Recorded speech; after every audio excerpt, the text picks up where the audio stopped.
সংসারে টাকা কামায় কে? বাবা। একটু জোরে বলেন না। তো অনেকের তো ছোট অবস্থায় বাবা মারা গেছে, অনেকের তো ছোট অবস্থায়, আপনাদের এখানে যায়নি? আমরা জানি কামানেওয়ালা বাবা হয়, তো বাবা তো মারা গেছে, ছোট বাচ্চা কই? ছেলে তো উপবাস নাই, বউ তো উপবাস নাই, কোনো না কোনো ভাবে আল্লাহ বলে যে কোনো না কোনো ভাবে না, খাওয়াই তো আমি আল্লাহ, আনার রাজ্জাক, আমিই তো রিজিক দাতা। ও বান্দা, তুই খাওয়া নিয়ে এত টেনশন করস কেন? তুই যখন মায়ের পেটে ছিলি আমি রবি তো তোরে খাওয়াইছি। ও বান্দা, তুই যখন মায়ের পেটে ছিলি আমি রবি তোকে যত্ন নিয়েছি। তোর চোখ আমি একসাথে দিই নাই, চোখ দিয়েছি, কান দিয়েছি, নাক দিয়েছি, ঠোঁট দিয়েছি, দাঁত দিয়েছি, আবার দিয়ে এমন করে দিই নাই, ঠোঁটটাকে যতটুক দরকার ঠোঁট অতটুক দিয়েছি, নাকটাকে যতটুক দরকার অতটুক দিয়েছি, চোখটাকে যতটুক দরকার ততটুক দিয়েছি। বান্দা, যেভাবে দুনিয়াতে আসলে তোকে দেখে সবাই কপালে মুখে চুমে দিবে আদর করে, ঠিক ওই গঠনটা আমি রব দিয়েছি। আর তোর দেহের একটা নিঃশ্বাসকে আমি আল্লাহ এক সেকেন্ডের জন্য বন্ধ হতে দিই নাই। যদিও তুই মায়ের পেটের ভিতরে পানির ভিতরে ছিলি, সেখানের ভিতরে আমি আল্লাহ রহমত দিয়ে নিঃশ্বাসের ব্যবস্থা করে দিয়েছি। আমি রব আছি, তো তোর টেনশন কি?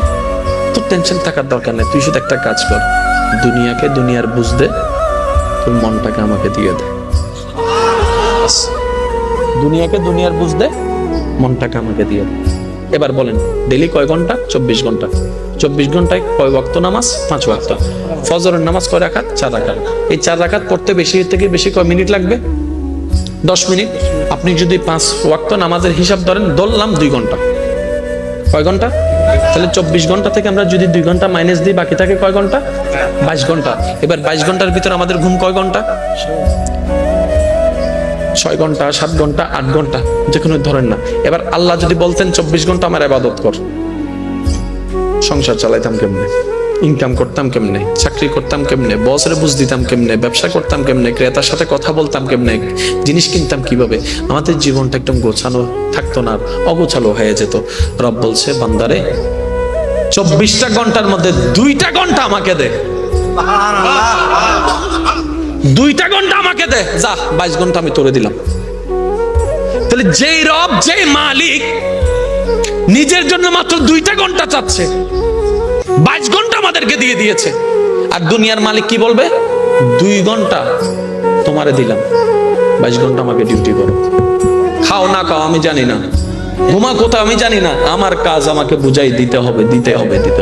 যদি দিতে না পারি 1000 কথা তো শোনাবে, স্যালারি থেকে বেতন কেটে ফেলবে, ওয়ার্নিং দিবে। কিন্তু ওই রহমানকে একবার দেখেন না, শনিবার মসজিদে যাই না, রবি সোমবার ভুলে যাই, মঙ্গল বুধ বৃহস্পতিবার খেলার চালে কাজের মধ্যে ভুলে যাই, বৃহস্পতিবারও যাওয়াটা হয় না। যখন শুক্রবারে জুমার নামাজ পড়তে যাই, ওই মসজিদ থেকে রব আমাদেরকে বের করে দেয় না, বরং রহমত দিয়ে আমাদেরকে বরণ করে নেয়। আসেন ওই রবের দরবারে, উপায় নাই তো। দেখেন,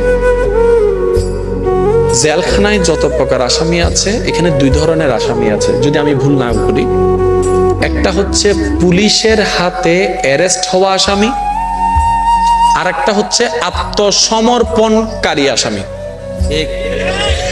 2 ধরনের আসামি আছে। একটা হচ্ছে পুলিশ অ্যারেস্ট করে নিয়ে গেছে, আর একটা হচ্ছে যে আসামি নিজে থেকে ভুল বুঝতে পারে, আত্মসমর্পণ করেছে। আমি আপনাদের কাছে একটা প্রশ্ন করি, দুজনেই অপরাধী, সাজা কাটটা বেশি হবে? আপনারা বলেন না। যে পুলিশের হাতে গ্রেফতার হয়েছে, পুলিশ যাকে কষ্ট করে ধরে নিয়েছে, তারই সাজা বেশি হবে। সাজা কার কম হবে? যে নিজের থেকে আত্মসমর্পণ করেছে। ঠিক আছে? ঠিক এই বিষয়টাও এখানে এরকম।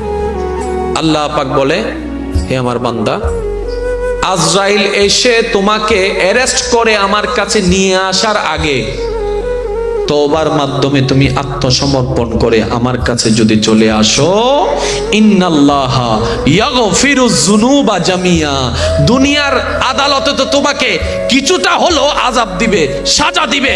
আমি আল্লাহ তোমাকে একটা তওবা যদি কবুল হয়ে যায়, সারা জীবনের গুনাহ মাফ করে দিব। সুবহানাল্লাহ।